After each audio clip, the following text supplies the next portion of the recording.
We're going live. We're going live. We'll see how long it lasts today.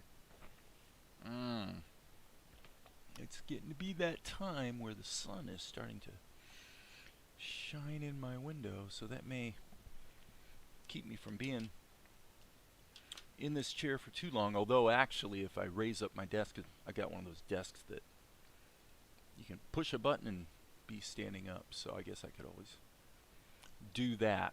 So let me see here. Wow, 3 concurrent viewers already. That's kind of cool. Okay, so where are we at? You know, I kind of went silent as far as live streaming for a few days because I wanted to get the sort of the intro to the show done. So obviously I posted that, and so the next step is going to have to do with looking for crowdfunding support for the show. So that I'm not going to really talk too much about that today because that's going to unfold over the next couple of weeks, one way or another. And the you know, today I'm kind of inclined to just get back to knocking out some scenes on the show and just kind of get back to some normalcy. So all right, so I'm looking at oh, there's Mikhail. Okay, hey, thanks Mikhail, I appreciate that. Yeah, I was just gonna check my YouTube channel to see if this live stream was live, because I was doing a little live streaming the other day and then realized that the live stream was actually unlisted, which meant nobody could see it. So obviously you're here, and so what I'm doing today is, rather than doing much with and or talking about crowdfunding, we'll get to that, but I think right now I'd just like to get back to the show. So this is actually the back half. So the front half of the show, the first 24 minutes is already animated, and the back half is animated from, oh well, I mean, 13 minutes on. Now let me double check where my endpoint is. Yeah, the endpoint's 21. So obviously this whole section, the thing, limitations are always a good thing. So anyway, so I just did this shot in Krita. Asher says, "Did they see you? Did they see you?" And so this is kind of a climax moment at towards the end of episode 2.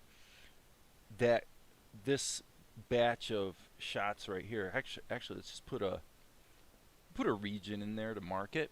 Boom, hit the R key and put in a region. Once we get through this, we're into the stuff that's been animated already, and now Mel is out on the run, and then there's a whole bunch of fun stuff that happens. So, okay, so let's rock and roll on the next shot, I would say, which is going to be 663. Now this is kind of interesting. It looks like on 666, you know, other than his hair being completely botched, this was a shot that was done. This was done, oh, months ago, and I wonder if that was done in, just judging from the looks of it down here, I'm wondering if this was actually done in Blender. I feel like drawing, so getting back to sort of, as I say, some normalcy. So I think what we'll do is just kind of move forward without necessarily trying to leverage a lot of work that was done in the past that may not be completely spot on character-wise and things like that. So we need to find 663 here in the storyboard. And so, 663, where are you? Where are you? Aha. Uh-huh. Here we go. 663. So let's drag 663 into Krita. Load it as a new document. And then what I'll do is my usual practice of adding an extra layer and immediately saving it. That saves it back to the storyboard, but also saves it as a Krita file. So that's that. Actually, I am going to take 1 minute right now and raise up my desk. So I'm standing up because for sure the the sunshine is going to become an annoyance, and I don't want to be annoyed. So as you can see, it's like a, whoa, it's like a moving camera. The big moving camera. Sorry about that.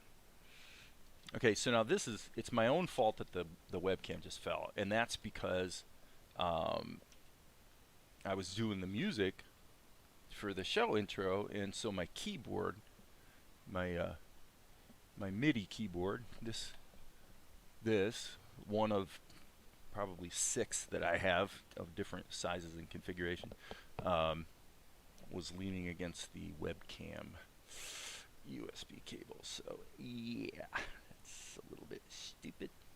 Okay, so now I always look behind the desk when I raise it up to make sure some cable didn't get caught or something and gonna get buzzed. Hey, good morning, golden slime. So okay, so now I'm standing up, and we can get back to work, kind of like normal. So I don't think I need this script. Asher says, "Did they see you?" I'm not sure.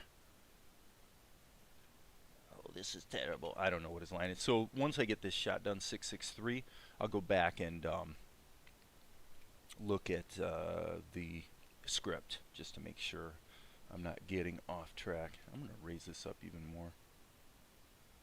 Let's see how high she goes. 46.8 inches. Not too shabby. Okay, so there is, so I guess since I'm going to be technically shooting for a high quality presentation, not a bad idea to make sure my webcam is actually pointing at me. So, okay, what have we got here? This is kind of cool. Let's go ahead and hit the old B key and start to dial this in a little bit. Okay, I've got the pressure turned off. I think for now I'm going to go ahead and turn that back on. And the stabilizer needs to be turned off.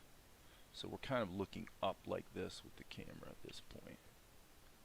Kind of a trepidatious moment.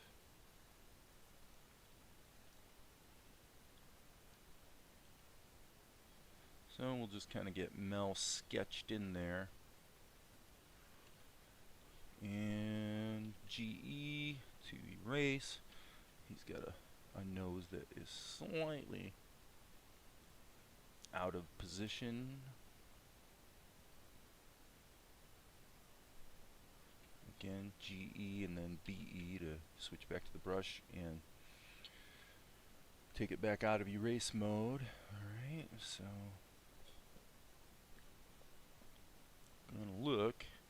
I'll check the chat here every once in a great while and see if anybody's weighing in with any comments or questions. Otherwise, I'm just going to kind of rock and roll here. Do my thing.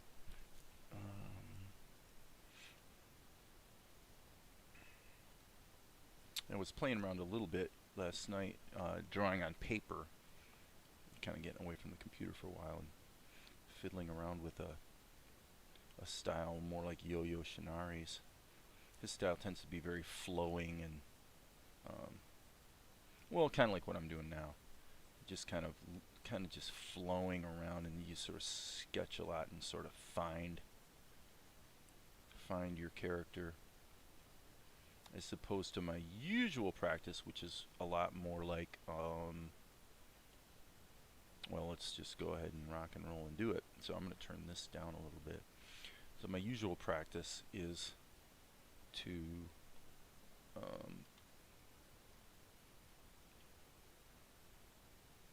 just sort of more like a portrait painter, I would say, in that the idea is to just make a mark, and as you do that, you begin to see your subject appear, you know, in your mind. It's very much a visualizing process. So I was fiddling around with the idea that maybe those two techniques can actually work together. Yo's technique is maybe a little better for getting things sketched in and mapped out, and technique's a little more amenable to inking, I suppose. In other words, in a perfect world, I would be able to actually draw the character perfectly like I'm doing it right now. I would not even need the sketch. Yeah, it'll probably be a while before I get there. Okay.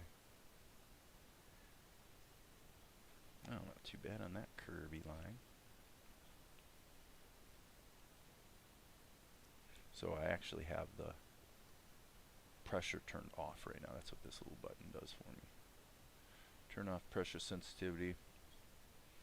When I'm doing inking, I really don't want the pressure going on. I don't want the pressure. I don't need the pressure.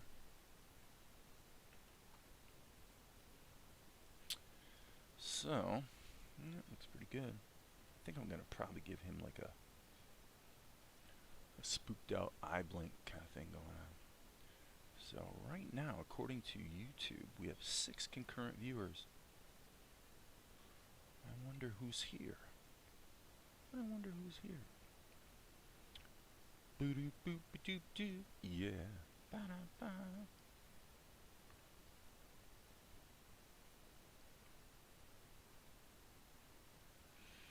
So I don't seem to have any profound bits of wisdom today.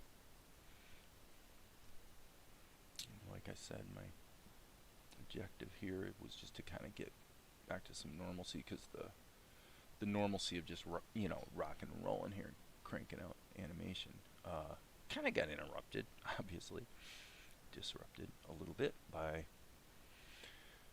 wanting to get the show intro done. I like that. I like it muy mucho. Flip the canvas. It's a little off kilter. Little bit. That's better. Let's move that down. Flip it back, and then probably just mute that. Now if I hit save, it'll actually update the storyboard for me.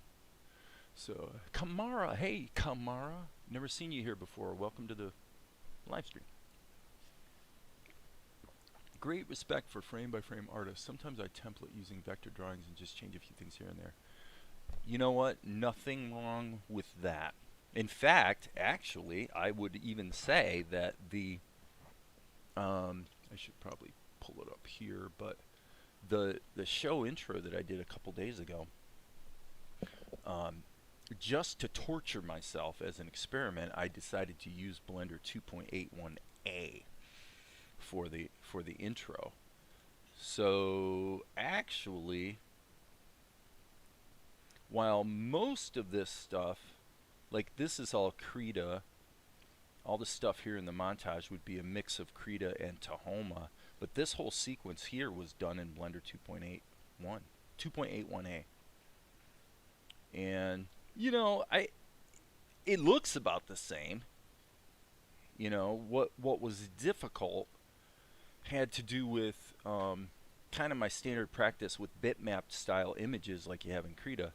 Once I wanted to start cutting things and moving them around and stuff, it was a little bit arduous.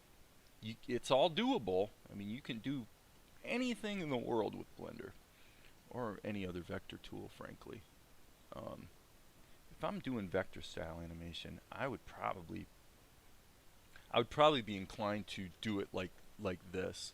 I think this is what you mean, Kamara. I'll show you what I would do if I was doing a vector-based character. I'm opening up Inkscape. I probably would not. What I would typically do would be something like this. You know, I would just actually draw the character as simply as possible and like that, and then use the editing tools to kind of dial it in like this. And then, of course, the cool thing about a vector-based approach, especially with a show that's pretty much 3/4 view most of the time, you know, like a lot of your cartoons today, they're not really frame-by-frame anime style so much as they are more of a vector-based 3/4 view using bones and things like that. It's all good. It's just not quite the aesthetic I was after for this particular show. So I decided, if you know, basically look at Avatar: The Last Airbender, that's pretty much the aesthetic I'm shooting for. So, in fact, I sometimes I've thought that maybe Melchizedek here kind of looks a bit like Sokka. In fact, actually, when I was doing the character design, I scrapped a design because he did look. I had a design that I liked, but then I'm like, he looks uncomfortably close to Sokka. And so I scrapped that idea. Okay, so now let's ask ourselves this question.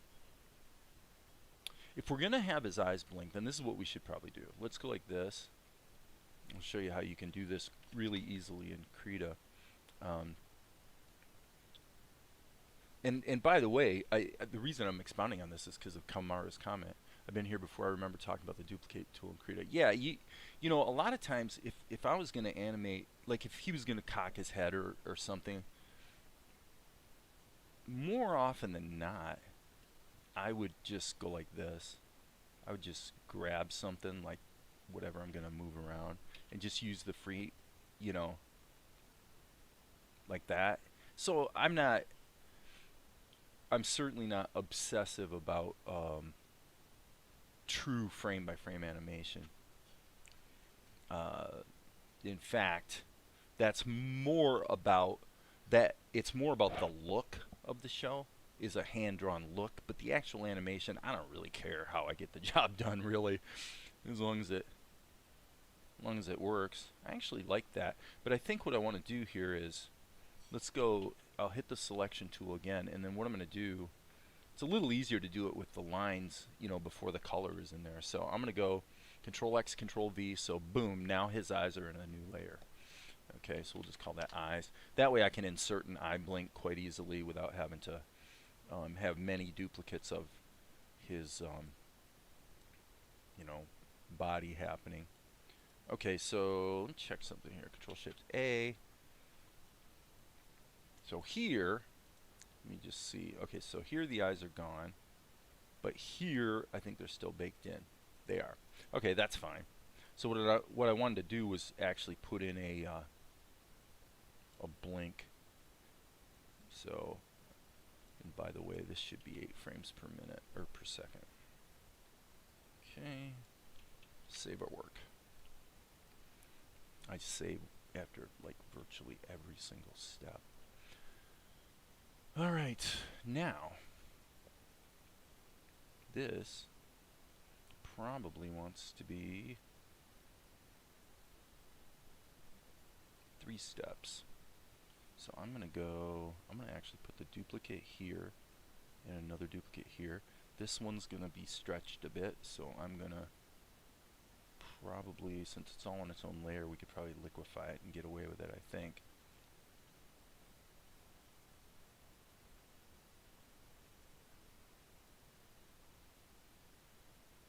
Other than it moved down too much. So I'm deliberately using a really wide liquefy brush just to see how it looks. Okay, and then this frame here, I'll hit the GE and just erase those. A key to, again, I don't really need to do liquefy. I could just use a standard. Actually, let's stop that, and unfortunately it looks like a little bit of his headband snuck into this layer, so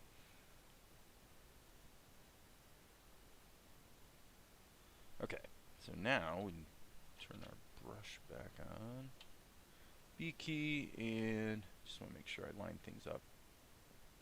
We do not want to be in erase mode, by the way. Okay. Alright.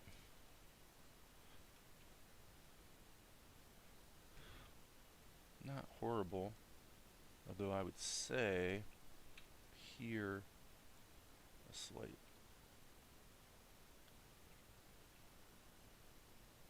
Ooh, I don't like that.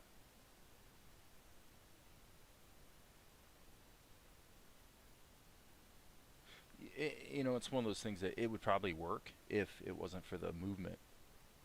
See that? The way he moves around. So this is kind of lame.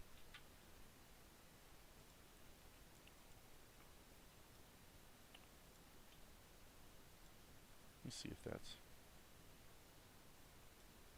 better. I don't want to get too anal about that, but yeah, I just wanted to stick that in there to see if it was going to sort of support the direction I was going with his attitude.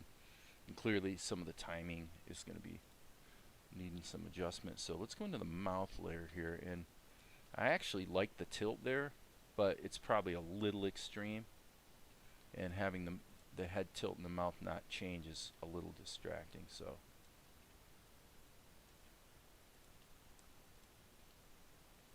I'm going to just go ahead and compensate a little bit for that. Okay, so now let's just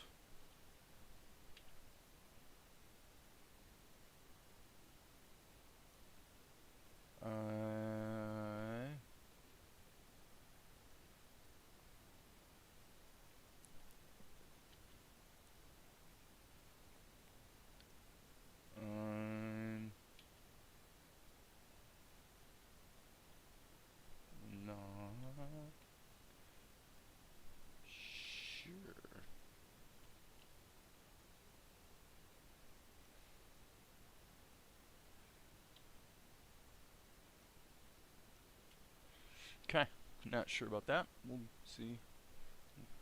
Hit the old playback and see. I'm not sure. Okay.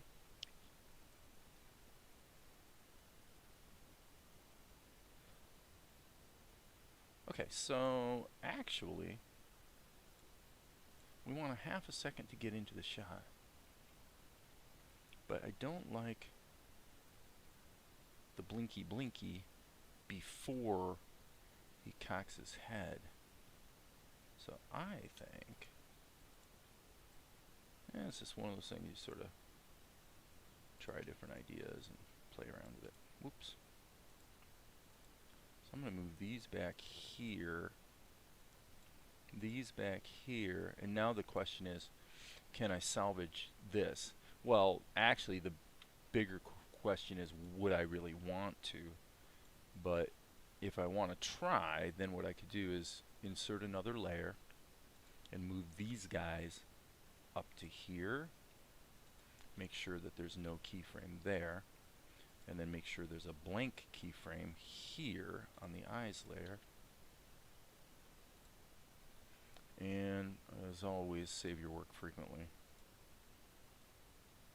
I better hit the get the cached. Okay.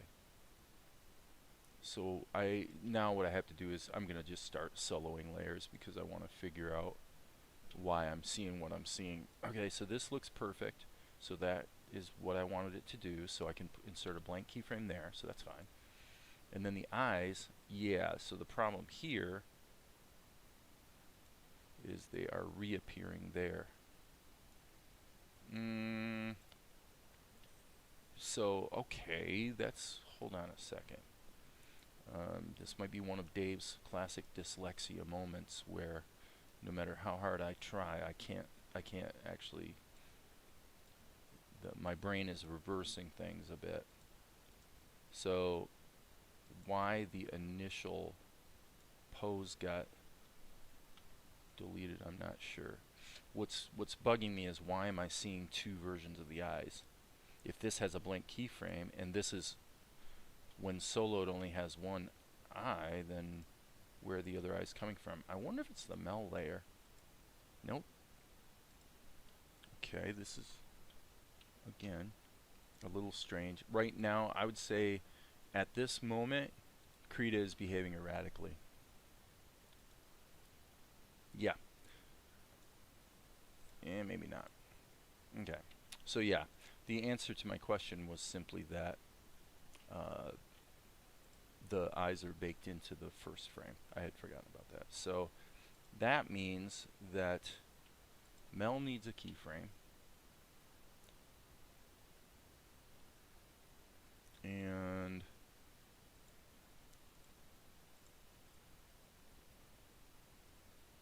we got the tilt of the head. So what I was getting at actually is this. I want to not solo the layer. So unfortunately for Mel, when I get here, I have to delete his eyes.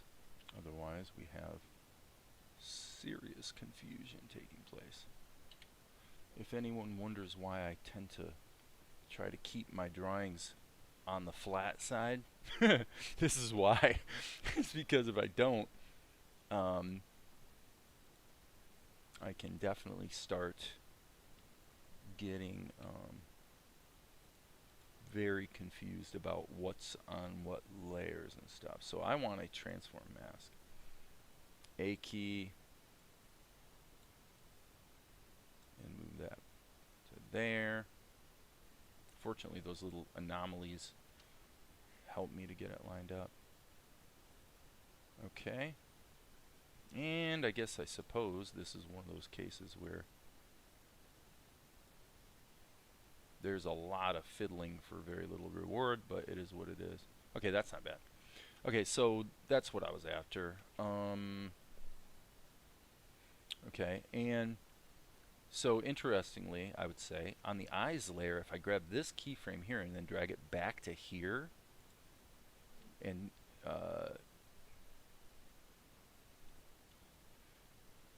again, save early, save often. Okay, what's bugging me is I keep hitting the layer solo key and nothing seems to be happening. Okay, maybe it's impossible to solo a transform mask. That kind of makes sense. Okay, so now what is again a bit strange is that I dragged and dropped this, I thought, to here, but apparently I didn't. So there, that's back to normal. Okay, so let's see if that feels a little better. I can imagine this would be, this character is like an anime. Pretty much, yeah, I mean it is pretty much like an anime style. Okay, cool. Let's turn the mouth back on.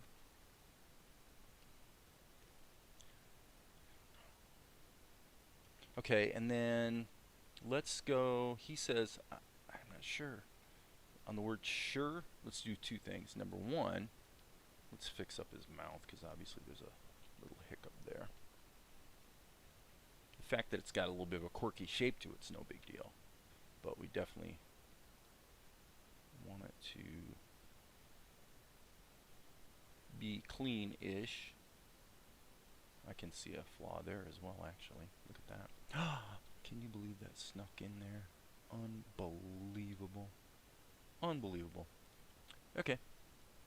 Dirt says achoo. I'm not sure what the achoo is. I'm not sure who sneezed, but Dirt's comments are often a bit on the cryptic side, but always a source of entertainment and discussion, I'm sure, for all, so not a bad thing.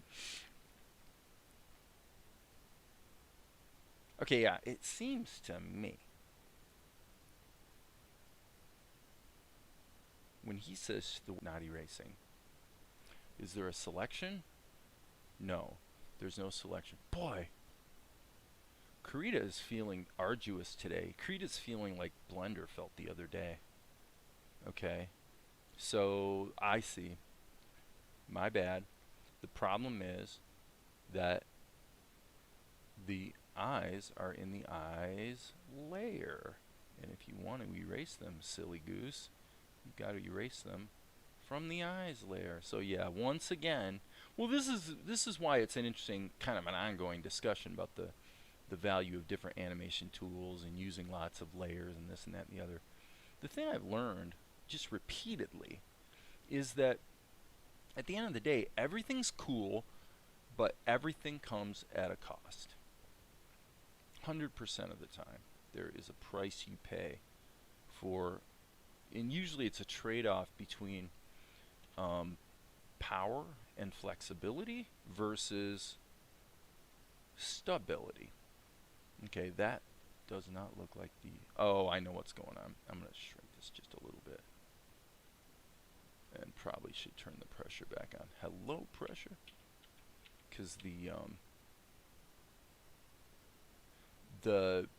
lines look a little bit softer here because of having used the transform tool on them. Okay, so I think that's actually looking pretty good. Let's give it a crack here.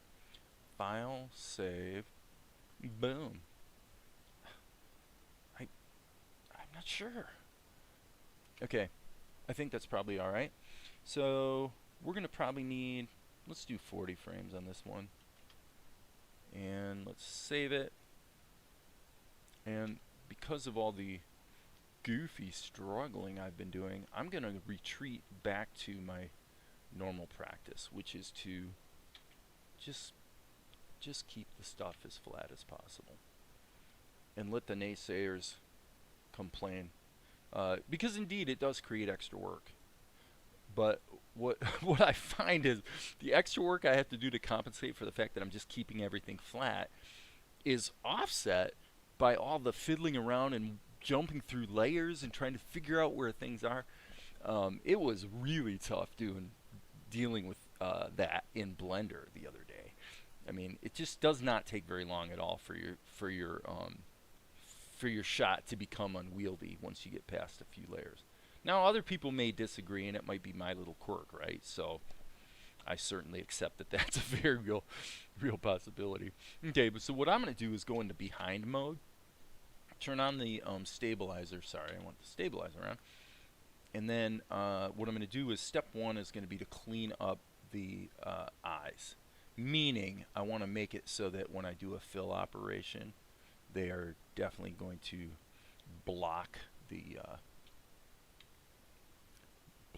color from the skin from bleeding into the eyes. Sometimes I use the freehand path tool for that. Yeah, it just depends. I'm always, the process is always evolving for me, you know. I'm always, probably to my detriment in large part, always trying new ideas and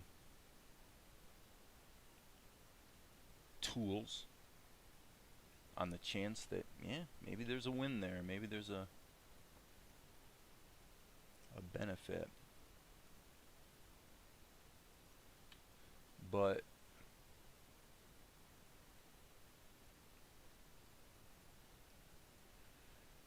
I don't, it's not like I need any especially fancy schmancy tools to speed things up. You know, I remember an interview Stephen J. Cannell gave. He was talking about the writing he had done for television, and somebody asked him if maybe using a computer instead of a typewriter would make him any faster. And he just kind of laughed and said, well, how fast do you want? He already was a guy who was known for being one of the fastest writers in Hollywood. I mean, the guy could crank out, you know, a half-hour show episode in a weekend if he had to, you know. And I tend to be that way too. I'm a pretty fast writer. I usually can do about 5 pages an hour on a script typically.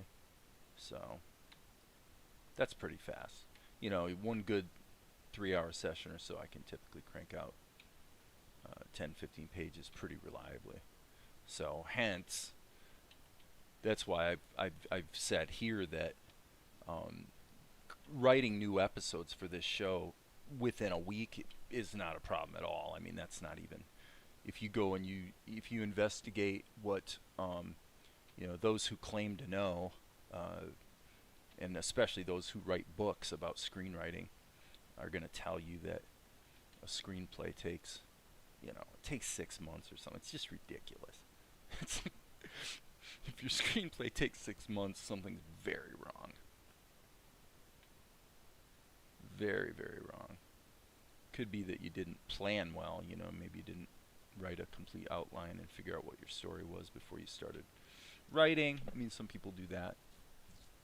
You say, well, hey, I want to just chase the muse. There's nothing wrong with that. To a degree, I'm doing that with this animation. I'm, You know, I didn't know exactly how this was going to go with him sort of cocking his head and blinking his eyes. So yeah, of course you have to experiment.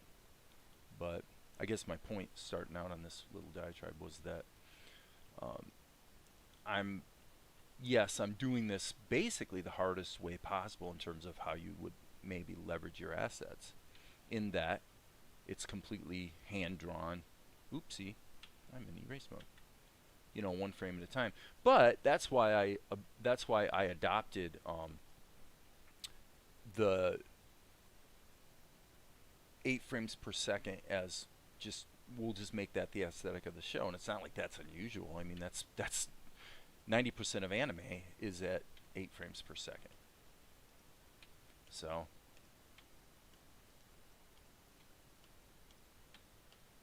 So again, and like Canon, my question is, how fast do you want? I mean, if I can do, as I've probably said here more than once, if you can knock out 30 seconds of finished animation in a day, then that's, you know, that means 2 months gives you a full 24-minute episode, and yeah, everybody on, you know, everybody seems to think it should take a lot longer.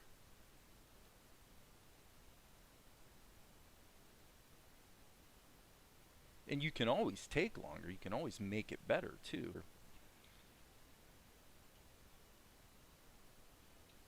Yeah, so you know what? That backfired. I'm just going to have to do it, as I say, the hard way. So I'm just going to kind of putz along. So the Asher shot that I already did was 3 seconds long. This one's going to be about 4, so 7 seconds. Seems like it takes about, you know, hour and a half to do a shot. Whoa, that's not good. So, not to be too fixated on speed, especially because you don't want to have speed at the expense of quality. But at the same time, you want to be able to kind of get things done in a reasonable time frame. So I've kind of adopted techniques that are conducive to that, I suppose. Let's see here. So now what I'm going to do is insert a keyframe here, turn my pencil flesh tone, and just make a little mark right there. That'll make it easy to make sure that this area gets filled without bleeding into the hair. So might as well do it while we're here, right? So here we go, Control E to bake that down and save our work. Hey, YS Books, aka Yvette, good to see you. See your name anyway, your name and your comment. Okay. So how the heck did that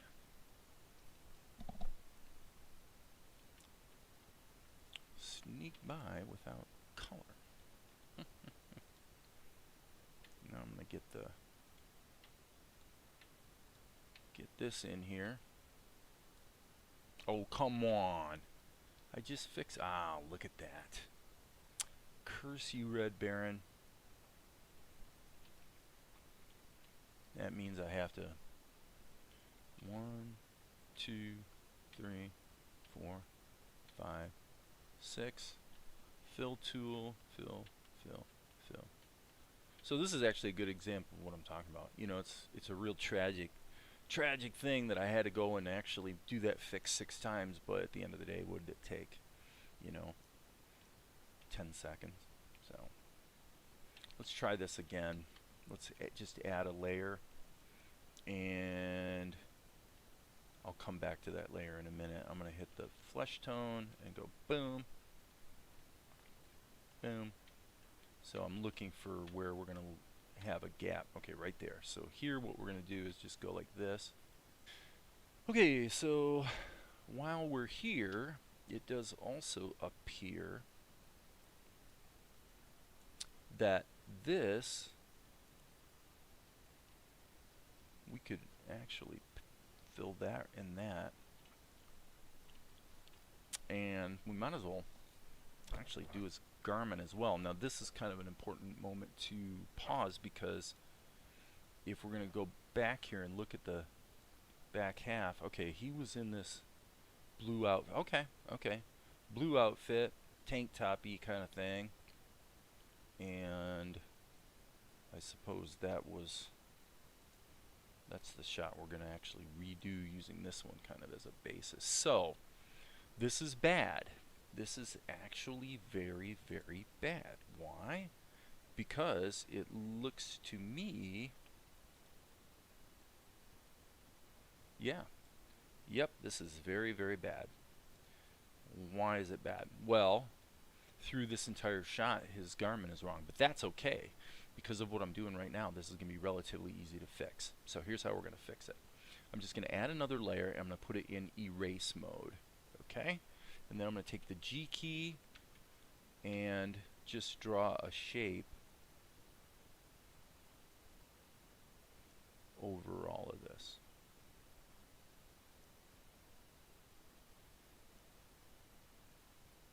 And we're just going to... fortunately, none of this stuff moved, so we're only going to have to do it once. But the simplest solution here is to just actually just erase everything.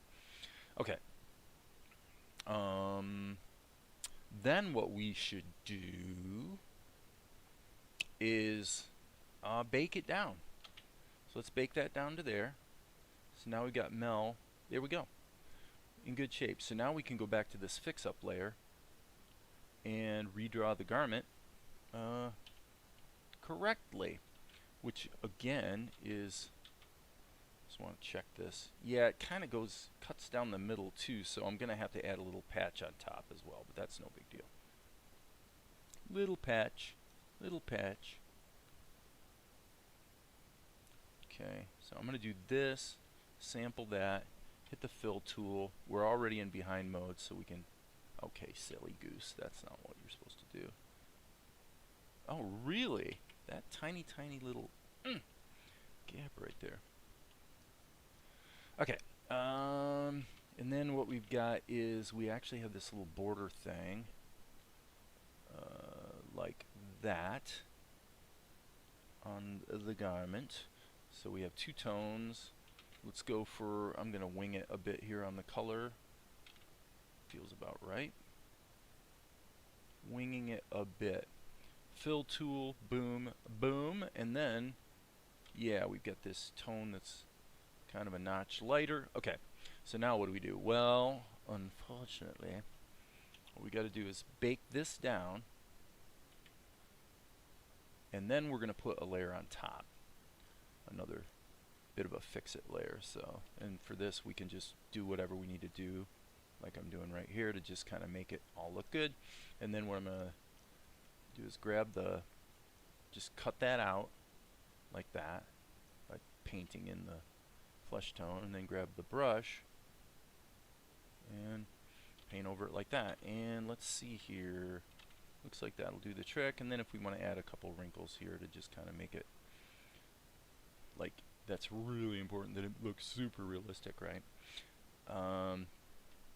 And again, just bake it down, keep it flat, and we're good. Okay, so now what we need to do is his headband and his hair.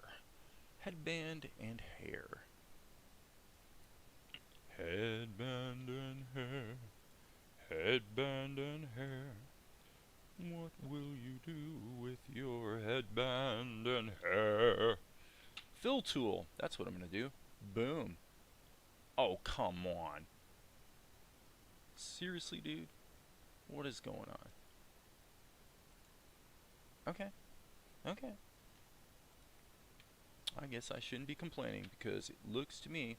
by the way, I should just... yeah, that's fine. Double checking my color.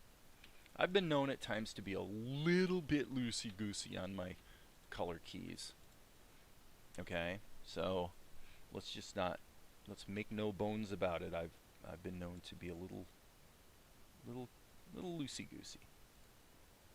Yep. Now we're just going to work backwards. Again, I could have put this on another layer so that I only had to fill it in once, but I suppose at the end of the day, the salient point is, who cares?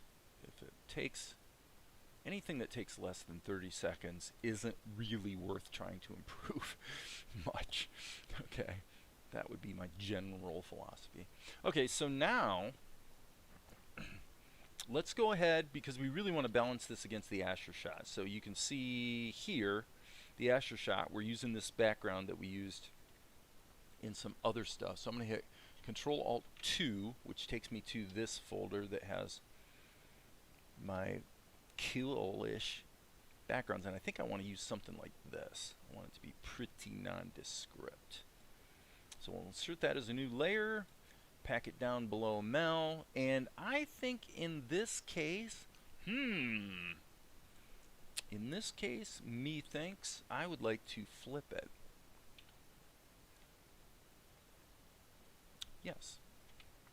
Alright, so you can definitely see how we're going to need some, not only some shadows, but a little bit more care given to Mel insofar as his look.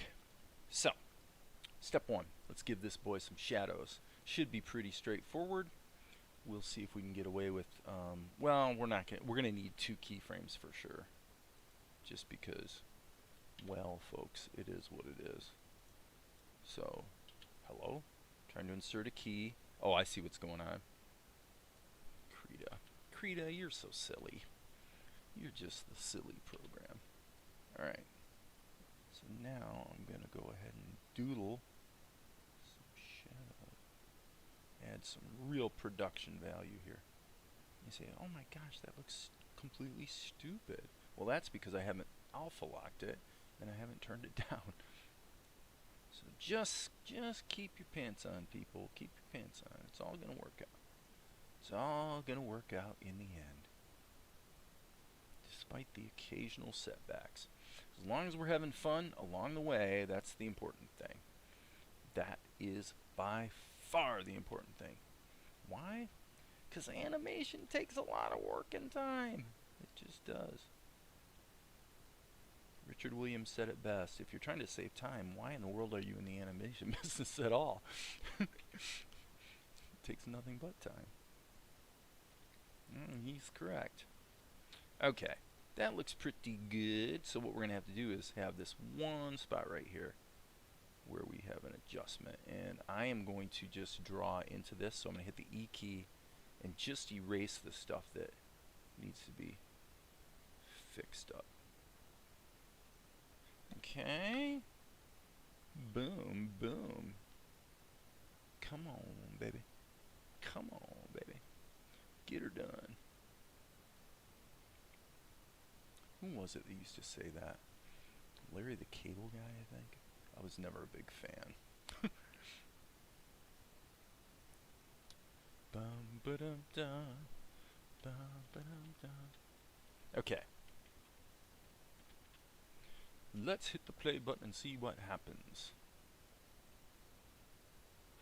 Okay, and maybe right here it might be useful. I'm not so totally sure, but I'm gonna say let's give it a crack. Alright, so file, save. Now what? The overall pitch of the shot needs to be adjusted a bit, so I'm gonna grab my airbrush, hit the B key, and let's just vignette this baby. Let's vignette it even more than it already is. I'm just gonna let that hone right in on Mel, and then actually I think that might do the trick. I think what I'm gonna do is I'm gonna duplicate this layer, and then the first one's gonna be in overlay mode, which should help kick up the saturation a bit. It's not quite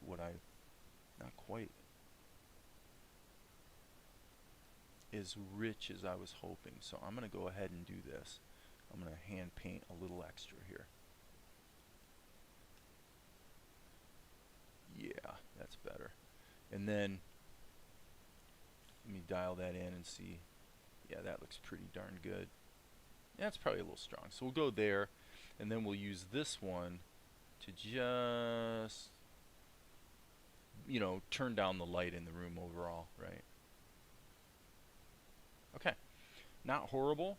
One thing I'd like to toy with, just for fun, is what if we give him a little bit of a rim light on his, okay, so we'll call this highlight, H-I-L-I-T-E, obviously not proper spelling, but we don't care. And then we're going to want to have two keys. And so what I'm shooting at here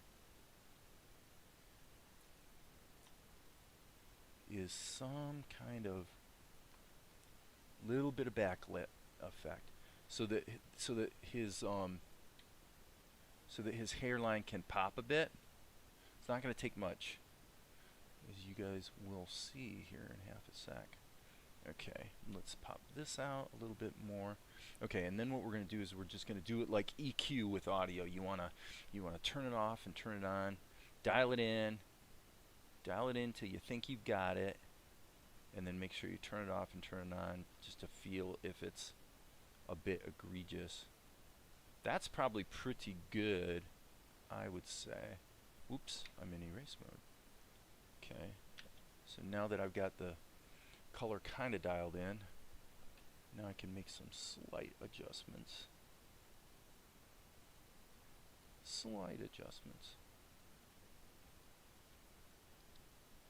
Okay, and now that I've got it all in there all around, I feel like it's probably just a tad strong.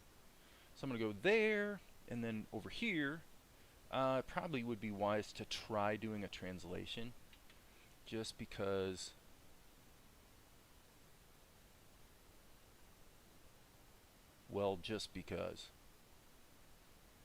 So I'm going to do that. I think that's okay. I think that's all right. So, hey, look in here. Hey, Dave, been getting positive feedback from my first episode. That's cool. Nice work on the trailer. Excellent, excellent. Thank you. Okay, that's great. Glad to hear it, ma'am. Glad to hear it. We're all just a creative little community, aren't we? Just doing our thing. Oops, we don't want to be in erase mode right now. We want to draw this in.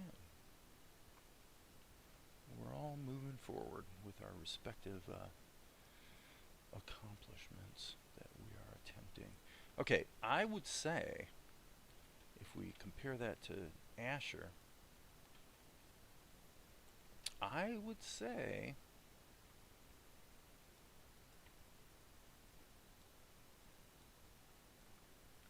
it's a little bit too bright still. So I'm going to hit the B key here on this layer. Again, go back to our airbrush. I want a really big airbrush. I just want to just kind of feel that. I want it to feel like it's it's both backlit and underlit just a little bit. Okay, so again,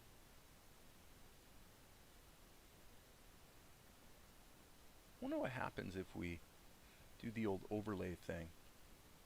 So it's kicking up the saturation as well. I think that might be better. I don't mind if we kick up the saturation a little bit. In this case, so file, save. Let's render it and put it in the show, baby. So Control R is going to be frames 1 through 40. And this is shot 663, so I need to change my file path. I put this up on the other screen so I can see what the heck I'm doing. And then I click the OK button, and fortunately Krita's really fast at rendering. So it's kind of nice, I must say, to be back to, back to just animating and moving the thing forward. I've been doing so much work on just really basically planning the crowdfund thing, which I expect to probably launch in a week or so, I think. But I'm basically looking at doing Indiegogo, just because then you can have a flexible goal kind of thing. So alright, let's get this in here. But I'm hoping that, quite frankly, friends, I'm hoping that the fact that, unlike most people that have the idea to create a cartoon all by themselves, I have the two advantages, maybe three. One is that I'm an experienced voice actor, because I do get a lot of people all the time asking me how we're going to deal with voices. And of course, I'm not going to do all the voices, but I have plenty of actors I've worked with that are really good voices as well. So, what was our shot number here? Let's just double check this. So I think that's an advantage. I think that's a selling point, because you know, to me, there's a lot of people that have gone on to, you know, Kickstarter or whatever, and they might have some good still images that they've drawn, and they're talking about making a cartoon. And usually, it's going to turn out that they really don't have the ability to complete the task, and those people don't tend to get funded either. Frankly, I mean, the world, you know, sort of gets it. So, what advantage do I have? Well, I'd say one advantage is that one 24-minute episode is already done, being animated. You know, it's really done, and so what we're looking to do here is underwrite the completion of episode 1, and you know, and help get things continuing to move forward on what I'm working on here, which is episode number 2, and hopefully give us a little bit of momentum towards the goal, which is to produce 12 episodes, you know, over 3 years. Now, if I will say this, if and you look at the properties here, if the crowdfund for this went hog wild crazy, and we got over a certain amount, that would be in the hundreds of thousands of dollars. I mean, it would be a big number. Then I would definitely be looking at hiring a team, you know, and seeing if we can accelerate the time frame from an episode every 3 months to an episode every month, on the way outside possibility of an episode every week. But I think that one a month would be good, because then you create the whole series, the whole season in 1 year, which is pretty typical, you know, television practice. So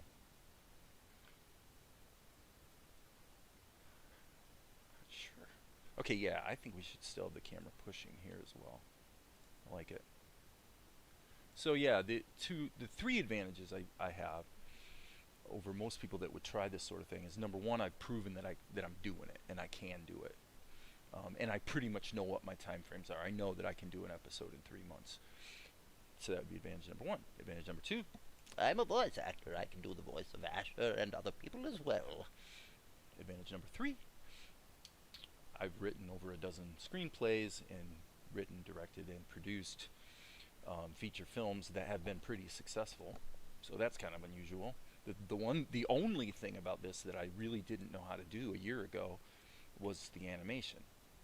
You know, I've always been a cartoonist, and I always kind of felt I probably had an instinct for it, but I just wasn't sure. And I wasn't sure I was going to like it either. I figured I might get into the process and hate it. You know, I really did. Especially background painting. That's been the biggest shock. The biggest shock about this thing to me in terms of my learning process has been that I was really sure I was going to hate background painting, and it turns out it's one of the things I enjoy the most. I really like doing backgrounds. You know, like this painting you see here, actually. This interior. I mean, it's just cool. You know, it's just cool. So, yeah. So the other advantage is that, you know, not only have I done everything that there is to do in producing a movie, but also including the musical score. You know, so that's why I wanted the intro to be done, because the intro is kind of a bit of a calling card to say, look, this is indicative. For anybody who hasn't seen it, obviously it's on my channel, but you know, it's indicative of every aspect of the process. Because here in the first part, you've got the voice work, you got the music, which I wrote, you know, like 5 days ago, and then all this stuff that's animated. And then those who are Blender heads out there that are Blender fanboys will appreciate that this shot was done in Blender. It wasn't fun, though. It was definitely a pain in the rump. It was not fun. So, okay, cool. We got these two shots done here today so far. Did anyone see you? I'm not sure. Yeah, this is really building to the peak. Okay, so let me see here. Let me look at I haven't been looking at the things. So, hey, Maria, welcome to the party. Blifton, you guys doing good. Just finished some picky animation on my Arachne project. Taking a break before going back for some more. Yep, we keep going back to the trough to feed on more difficulty, don't we?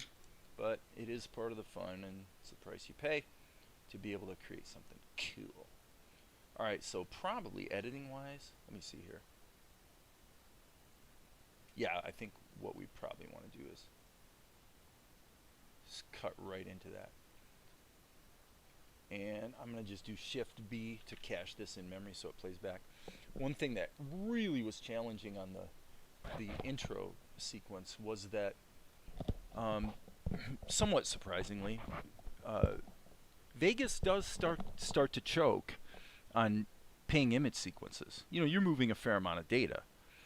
I mean, pings are compressed, but and if you don't, so you almost have to render it out to really see what you've got, because a lot of the shots had to be either sped up, change their frame rate, all kinds of stuff. So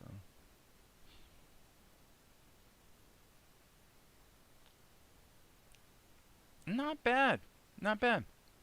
I'm liking it. So what have we got here? We've got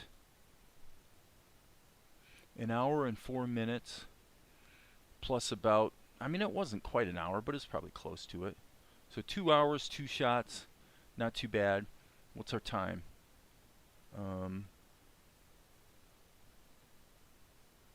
7:19. Yeah, not altogether surprising. Now the good news is, on some of these later shots in the same sequence, we're gonna get some leverage. Like this shot is actually this one, so that's gonna be redone. He's a little off character. This was done like months ago. I don't even know why I did that shot. This one probably would be maybe a variant of that, although maybe not. So yeah, there's a good bit of work to do here. Okay, what do we want to do with Asher? Let's go back to the storyboard. I'm actually thinking maybe I'll take a break. This has been a good session.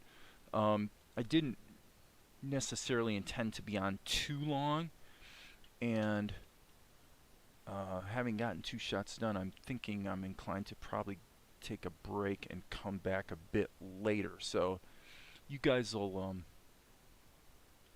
forgive me if I say, hey, an hour is pretty good, and maybe I'll be back on later on today.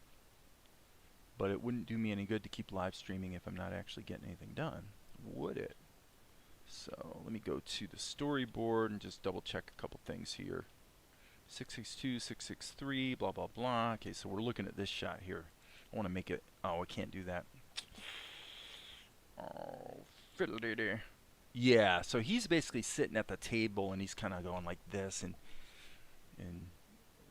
appealing to Mel, because this is a bad situation. I mean, Mel has gotten them in a situation where they may have been compromised and the authorities may be coming after them.